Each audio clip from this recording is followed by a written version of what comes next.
the name of the Father, the Son, and the Holy Spirit. Amen. The grace of our Lord Jesus Christ and the love of God and the communion of the Holy Spirit be with you all. And with your spirit. Happy Easter ninyong tanan. Happy Easter. Bahala nagmataptan tag COVID-19. As long as we are celebrating Easter, then we are always happy. So my dear friends, let us continue praying for the solution and the stoppage of the spreading of this pandemic, the COVID-19, as we celebrate this Easter Mass. Let us now prepare ourselves for this holy celebration by calling to mind our sins and ask the Lord for pardon and strength. You were sent to heal the contrite of heart. Lord, have mercy. Lord, have mercy. You came to call sinners. Christ, have mercy. Christ, have mercy. You are seated at the right hand of the Father to intercede for us. Lord, have mercy. Lord, have mercy. May Almighty God have mercy on us, forgive us our sins, and bring us to everlasting life. Amen. Glory to God in the highest, and on earth peace to people of good will. We praise you, we bless you, we adore you, we glorify you, we give you thanks for your great glory. Lord God, Heavenly King, O God, Almighty Father, Lord Jesus Christ, only begotten Son, Lord God, Lamb of God, Son of the Father, you take away the sins of the world, have mercy on us. You take away the sins of the world, receive our prayer. You are seated at the right hand of the Father, have mercy on us. For you alone are the Holy One, you alone are the Lord, you alone are the Most High Jesus Christ, with the Holy Spirit, in the glory of God the Father. Amen. Let us pray. O God, who in this day, through your only begotten Son, have conquered death and unlocked for us the path to eternity, grant, we pray, that we who keep the solemnity of the Lord's resurrection may, through the renewal brought by your Spirit, rise up in the light of life, through our Lord Jesus Christ, your Son, who lives and reigns with you in the unity of the Holy Spirit, one God, forever and ever. Amen.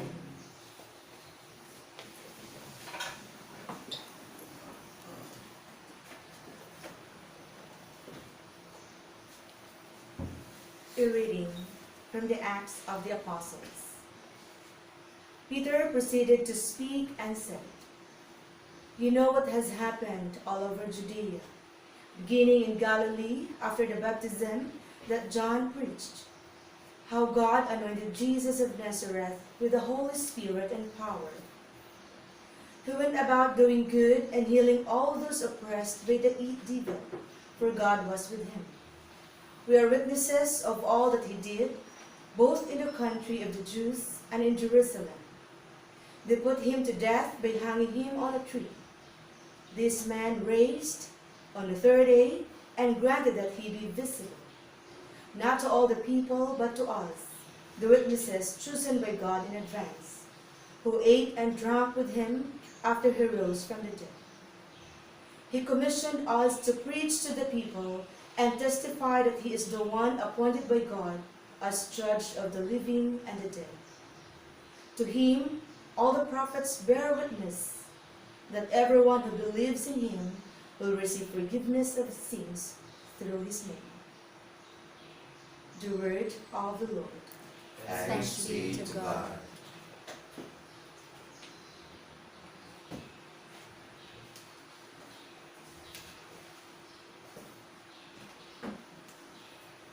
This is the day the Lord has made.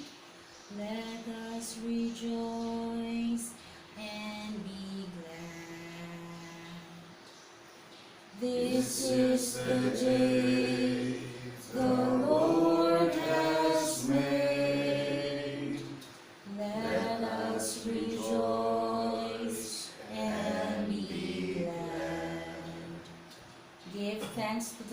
the Lord, for he is good, for his mercy endures forever. Let the house of Israel say, his mercy endures forever. This is the day the Lord has made. Let us rejoice and be glad. The right hand of the Lord has struck with power. The right hand of the Lord is exalted. I shall not die, but live, and declares the works of the Lord. This is the day the Lord has made. Let us rejoice and be glad. The stone which the builders rejected has become the cornerstone. By the Lord has this been done. It is wonderful in our eyes. This is the day the Lord has made.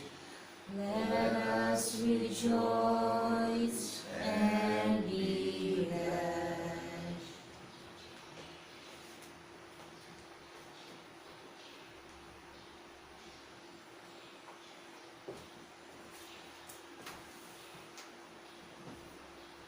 A reading from the letter of St. Paul to the Colossians.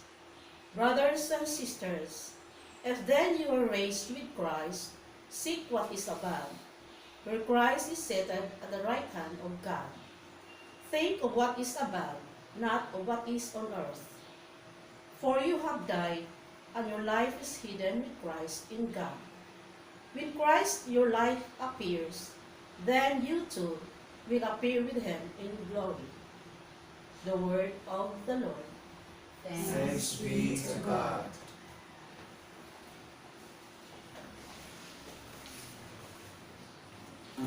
Sequence. Christians to the Paschal Victim, offer your thankful praises. A lamb the sheep redeems. Christ, who only is sinless, reconciles sinners to the Father. Death and life have contended in that combat stupendous.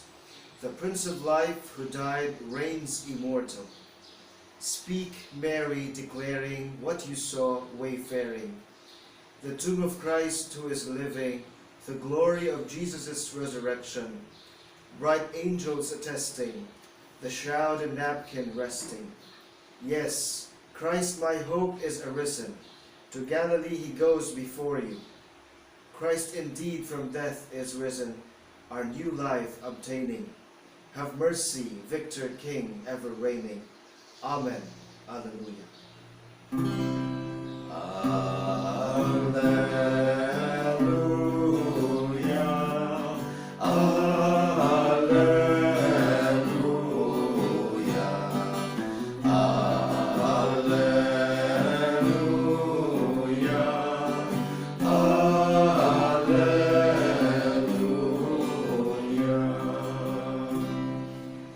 Christ our Paschal Lamb has been sacrificed. Let us then feast with joy in the Lord. Alleluia.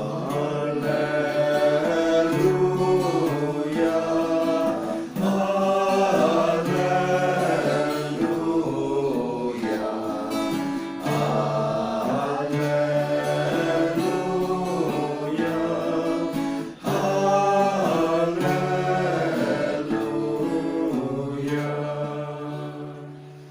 The Lord be with you. And with your spirit. A reading from the Holy Gospel according to John. Glory to you, O Lord.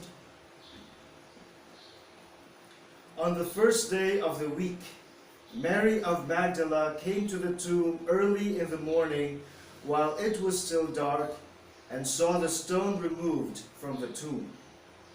So she ran and went to Simon Peter and to the other disciple whom Jesus loved and told them, "They have taken the Lord from the tomb, and we don't know where they put him." So Peter and the other disciple went out and came to the tomb. They both ran, but the other disciple ran faster than Peter and arrived at the tomb first. He bent down and saw the burial cloths there, but did not go in. When Simon Peter arrived after him, he went into the tomb and saw the burial cloths there, and a cloth that had covered his head, not with the burial cloths, but rolled up in a separate place. Then the other disciple also went in, the one who had arrived at the tomb first, and he saw and believed. For they did not yet understand the scripture that he had to rise from the dead. The Gospel of the Lord. Praise to you, Lord Jesus Christ.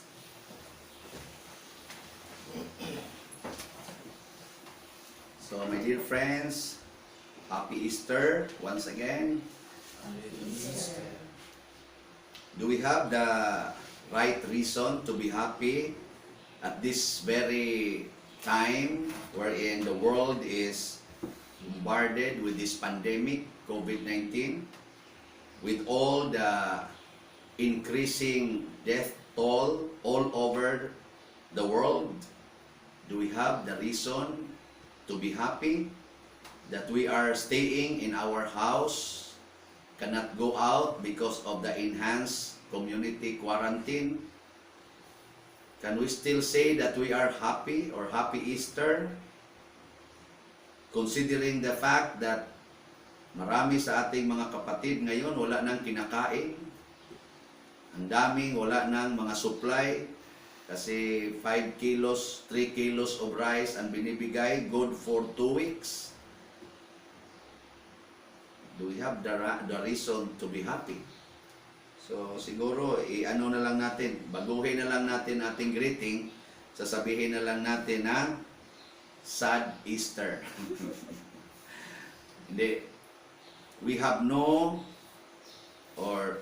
all the reasons to be happy. And one of these is the truth of preached by the apostles, the truth in the gospel. And what is the truth? The empty tomb. One of the first truths of faith that the disciples of Jesus, mga apostoles ni Kristo, are preaching is the empty tomb. Anong ibig sabihin ng libingan na walang laman? Empty. That Jesus is risen. That Jesus cannot be confined in the tomb. And we know, alam natin na bago siya pumasok sa kanyang libingan, pinatay muna siya. At yun ang ginagawa ng COVID-19 ngayon. Pinahirapan tayo, pinapatay niya ang ilan sa atin, at ipapasok sa libingan. Pero in general, ang buhay din natin dito sa mundo, maraming mga sufferings. There are many sufferings before we die. We will suffer and then die, and then put in the tomb. And many of us are afraid of these realities. Takot tayo na masaktan, takot tayo na maghihirap, at lalong takot tayo na mamatay. And Jesus proved in His life that He is the true life, and He passed through the sufferings and death and entered into the tomb for 3 days, and now He is risen. So ibig sabihin, pinapatunayan ni Jesus na kung kasama siya, kung siya ang kasama natin sa buhay, according to the second reading of today, kung siya ang kasama natin sa buhay, yung mga sufferings, death, at saka yung pagpasok natin sa libingan, these are just momentary realities. Sa Tagalog, pangsamantala. Just a moment, momentary. Hindi sila permanent realities. Yung suffering natin ngayon sa COVID-19, hindi ito permanent. Ang pagkamatay natin dito sa mundo, hindi yan permanent. At yung tomb natin, hindi din yan permanent. At kung alam natin na hindi ito permanent, anong mangyayari? Hindi tayo matatakot kasi hindi yan permanent. So ano ang permanent na pinapatunayan ni Jesus? Permanente ang life. Life is permanent. Here on earth and the next life. Ano pang pinapatunayan niya? Happiness is permanent. Happiness is always there. Kahit nasa gitna tayo ng kahirapan, pwede tayong maging masaya. The apostles went back fearful yet happy. Nandoon yung happiness. Pinarusahan sila nung nagsalita na sila tungkol sa resurrection of Jesus. Pinarusahan, kinulong, tinurture, at iba sa kanila, karamihan sa kanila, pinatay. But they were happy suffering the tortures of martyrdom. So ang happiness permanente, kahit in the midst of sufferings, in the midst of death, and even inside the tomb, happiness is still there. Life is still there. At hindi yan permanente. Tulad ng yung itanim natin na yung mga butil, seeds ba? If we sow seeds on the ground, momentarily, ang seed mawala kasi nandoon siya sa ilalim ng ground at mamatay siya. Pero pag silang ulit ng new seed or seedling, ang mangyayari, mayroong joy. Saan nanggaling yung joy natin? Saan nanggaling yung buhay na yon? Nandoon sa seed na pinatay doon sa ilalim. Ibig sabihin, permanente yon. Nandoon. At kung bigyan lang natin ng pagkakataon, talagang magpakita yan na nandito ako. So kung bigyan lang natin ng pagkakataon, ang happiness, nandyan yung happiness. Ang life nandyan. At ang pangatlo na binigyan ng Panginoon na permanente yung power of God. Ang kapangyarihan ng Panginoon, permanente.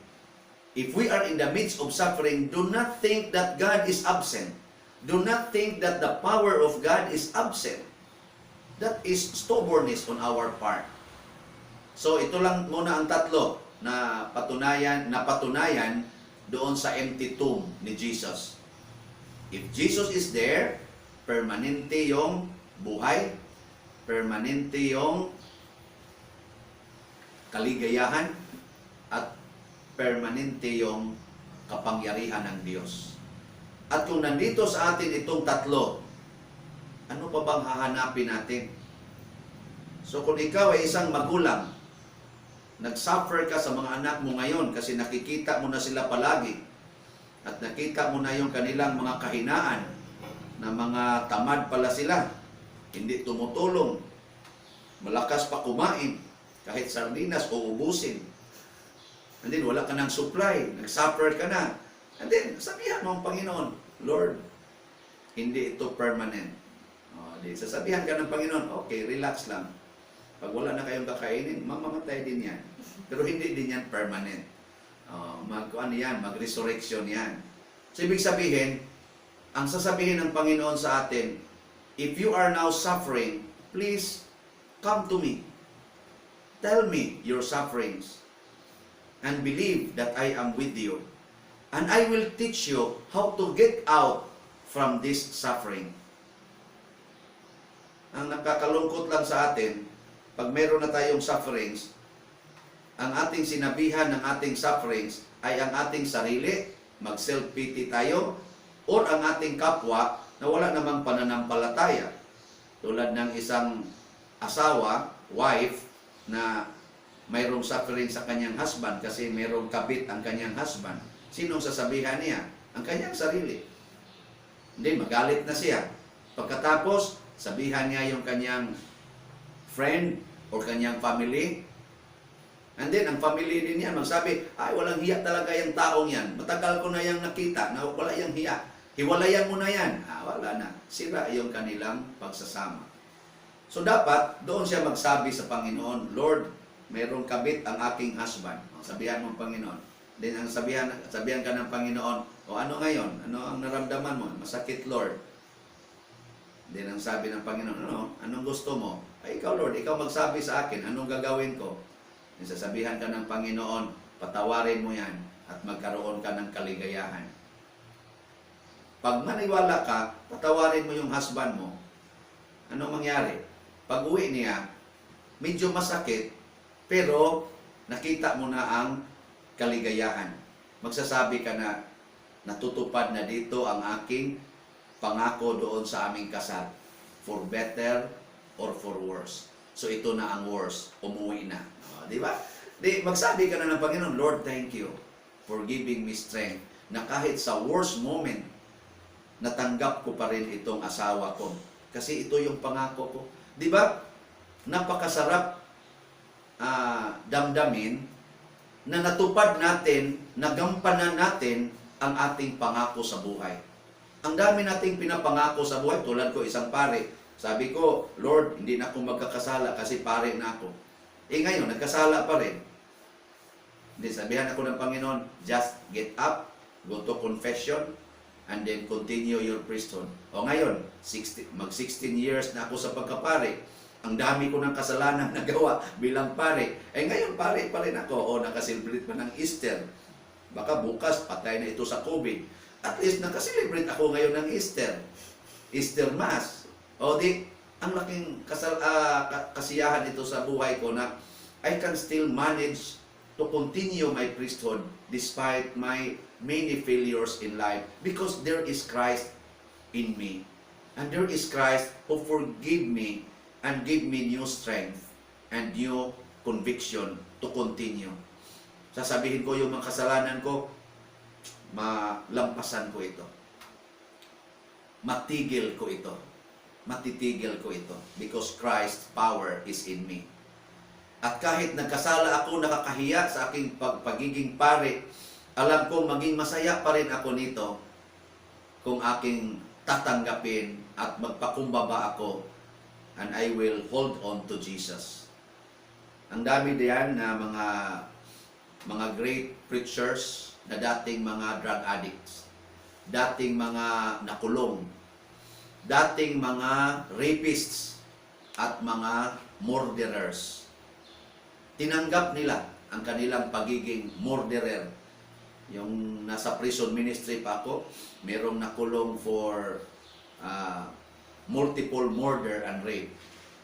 At nung nagbigyan na siya ng pagkakataon doon na makarinig ng mga sharings ng mga nagministry doon sa prison jail, nagbago yung kanyang pananaw sa buhay, nag-aral na siya sa Bible at nagsimulang preaching doon sa kaniyang mga kasama sa kulungan. Naging member siya sa pastoral team. At dahil sa kaniyang kabutihan, after 5 years na bigyan siya ng pagkakataon na magiging parole, nakalabas siya at sumali siya doon sa mga volunteers for prison ministry. At ang nangyari, nagiging siya ngayon, active, very active na kasama ng mga gumagawa ng prison ministry. At napaka-touching ng kanyang sharing, lalo na kung nasa harapan siya ng mga nakulong, yung mga inmates. Sasabihin niya, ako, inmates din ako. Mas malaki pa yung kaso ko kaysa inyo. Pero sa awa ng Panginoon, dahil pinatawad ako, binigyan ako ng pagkakataon. Napaka-effective, my dear friends. So ngayon, napaka-effective kung sa panahon nitong COVID-19, hindi tayo mawala ng pag-asa. At masaya tayong mag-enhance community quarantine. Masaya tayong mag-share doon sa ating mga biyaya sa ating kapitbahay na nahirapan din sa buhay dahil doon sa ating sitwasyon ngayon. At ito yung message ng Easter, life, happiness, and power of God are permanent realities in our lives. Sufferings, death, and tomb are momentary realities. Do not be afraid of them, but be afraid of being separated from God because of your sins. So let us strive to stop our sins according to St. Paul and think about heavenly things, heavenly realities, and be always a witness to God's resurrection, to Jesus' resurrection, as mentioned in our first reading, that the apostles are witnesses of this resurrection. And how to become witness? Prove the permanence of God's power, God's life, and God's happiness in your life. And this become the witness, the concrete witnessing of God's presence in our midst, despite many sufferings and despite the reality of death in our lives. So happy Easter to all of us, and greet your family members happy Easter, and prove to them that you are happy, you are not sad, because God is in your heart. Let us now do our renewal of baptism. Dear brethren, through the Paschal mystery, we have been buried with Christ in baptism, so that we may walk with Him in newness of life. And so now that our Lenten observance is concluded, let us renew the promises of holy baptism, with which we once renounced Satan and his works, and promised to serve God in the Holy Catholic Church. And so, your answer is, I do. And so, I ask you, do you renounce Satan I do. I do. and all his works, I do. and all his empty shows? I do. Do you renounce sin so as to live in the freedom of the children of God? I do. Do you renounce the lure of evil so that sin may have no mastery over you? I do. Do you renounce Satan, the author and prince of sin? I do. I do. Do you believe in God, the Father Almighty, creator of heaven and earth? I I do. Do you believe in Jesus Christ, His only Son, our Lord, who was born of the Virgin Mary, suffered death, and was buried, rose again from the dead, and is seated at the right hand of the Father? I do.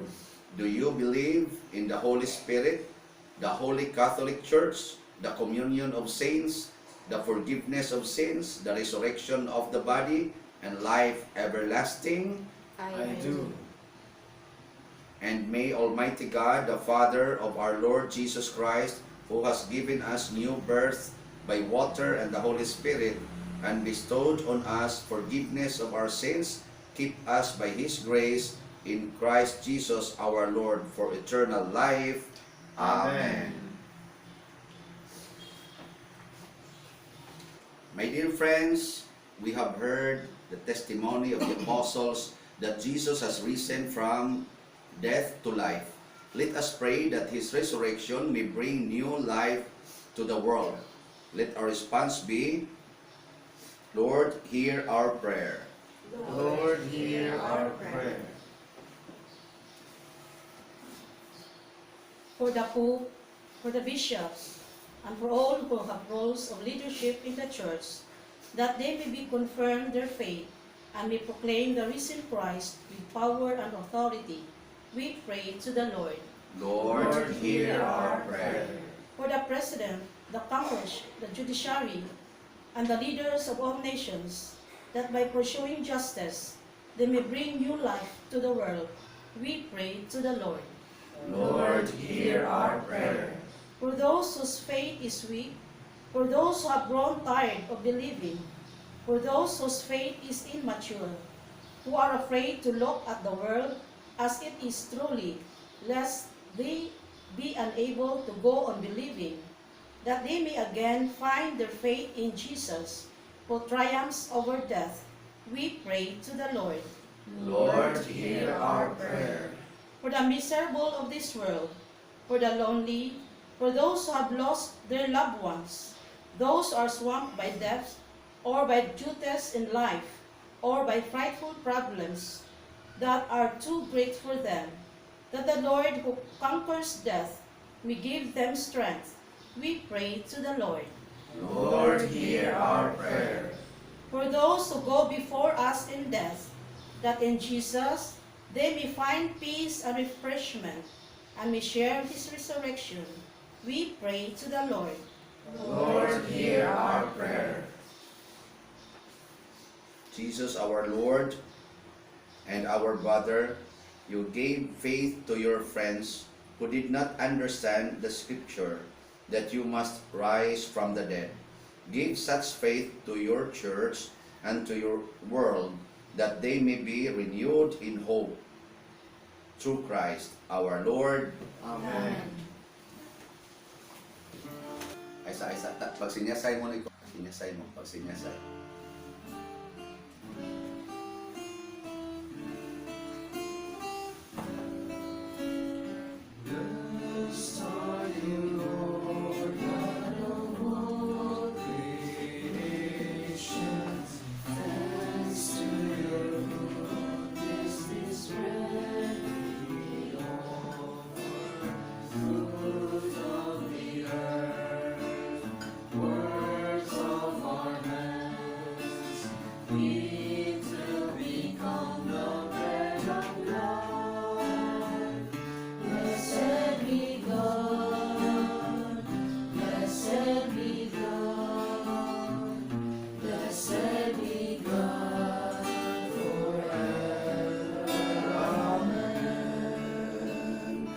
Blessed be God, blessed be God, blessed be God forever. Amen. Pray, my dear friends, that my sacrifice and yours may be acceptable to God, the Almighty Father. May May the Lord accept the sacrifice at your hands, for the praise and glory of his name, for our good and the good of all his holy church. Exultant with paschal gladness, O Lord, we offer the sacrifice by which your church is wondrously reborn and nourished through Christ our Lord. Amen.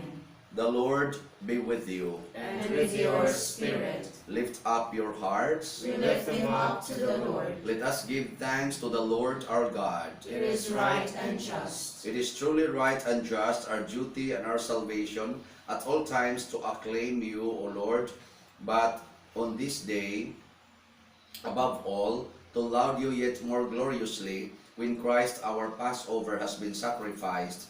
For he is the true Lamb who has taken away the sins of the world. By dying, he has destroyed our death, and by rising, restored our life. Therefore, overcome with paschal joy, every land, every people exalts in your praise, and even the heavenly powers with the angelic host sing together the unending hymn of your glory as they acclaim. Holy, holy, holy Lord, God of hosts, heaven and earth are full of your glory. Hosanna in the highest. Blessed is he who comes in the name of the Lord. Hosanna in the highest. You are indeed holy, O Lord, the fount of all holiness. Make holy, therefore, these gifts, we pray, by sending down your Spirit upon them like the dewfall, so that they may become for us the body and blood of our Lord Jesus Christ. At the time he was betrayed and entered willingly into his passion, he took bread, and giving thanks, broke it, and gave it to his disciples, saying, Take this, all of you, and eat of it, for this is my body, which will be given up for you.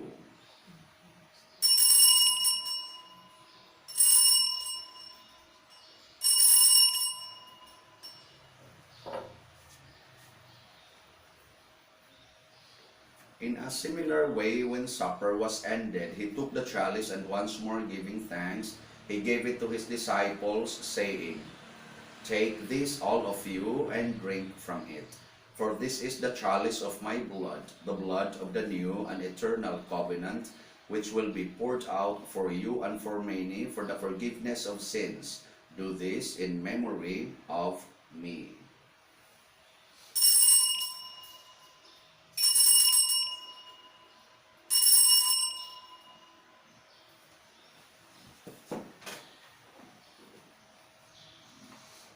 The mystery of faith. We proclaim your death, O Lord, and profess your resurrection until you come again. Therefore, as we celebrate the memorial of his death and resurrection, we offer you, Lord, the bread of life and the chalice of salvation, giving thanks that you have held us worthy to be in your presence and minister to you.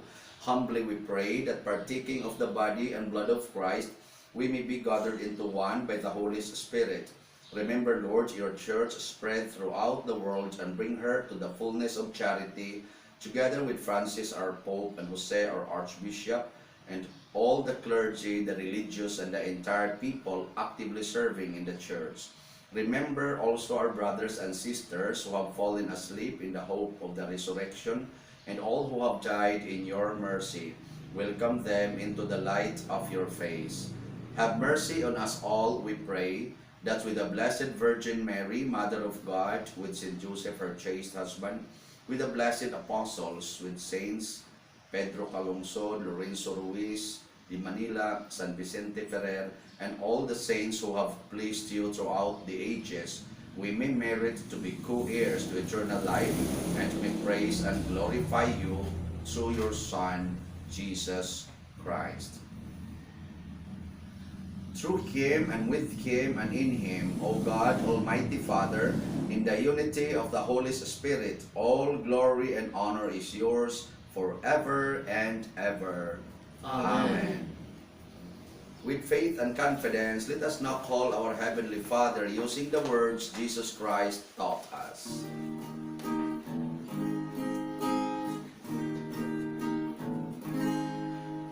Our Father, who art in heaven, hallowed be thy name. Thy kingdom come, thy will be done, on earth as it is in heaven.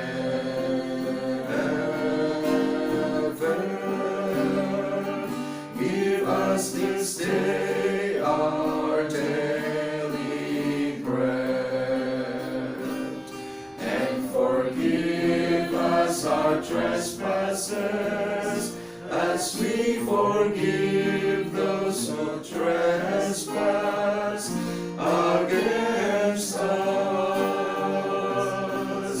And lead us not into temptation, but deliver us from evil.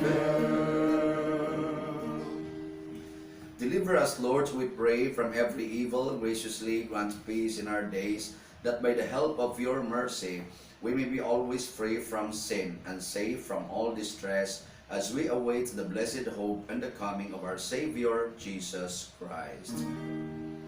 For thine is the kingdom, the power, and the glory, forever. Amen.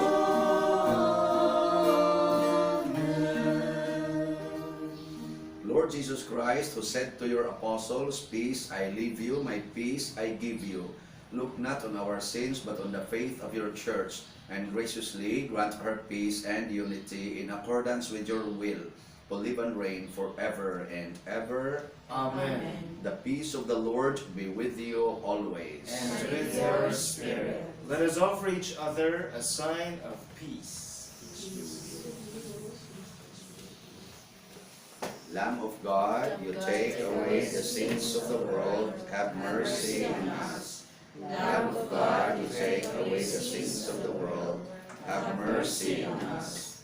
Lamb of God, you take away the sins of the world, grant us peace. My dear friends, behold the Lamb of God, behold him who takes away the sins of the world. Blessed are those called to the supper of the Lamb.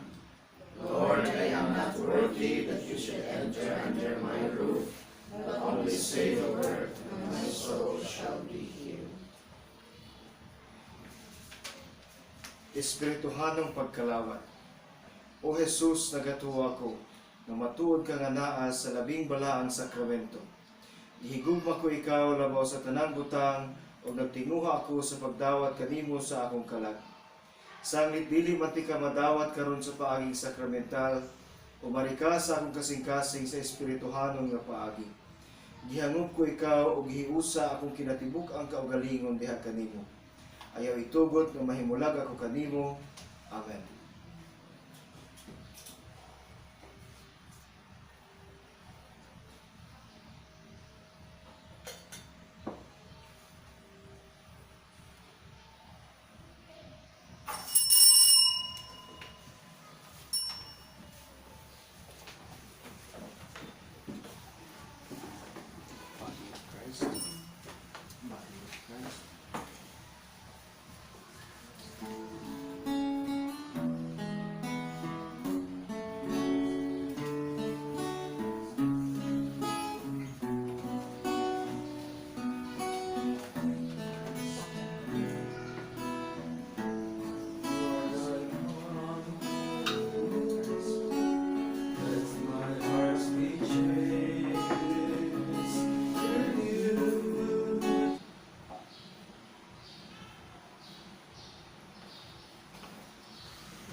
Let us pray.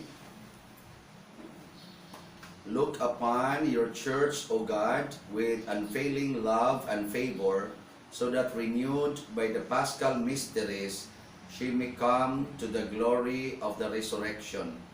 Through Christ our Lord. Amen. One of the special gifts we receive in this Mass of Easter is the Easter joy, the happiness which is permanent. But this will only happen if we always uphold to the truth that sufferings, death, and the tomb are simply momentary if we are always with Jesus. The Lord be with you. And with your spirit. May Almighty God bless us all, the Father, the Son, and the Holy Spirit. Amen. Go forth, the Mass is ended. Hallelujah, hallelujah. Thanks be to God. Hallelujah, hallelujah. Mayong Easter.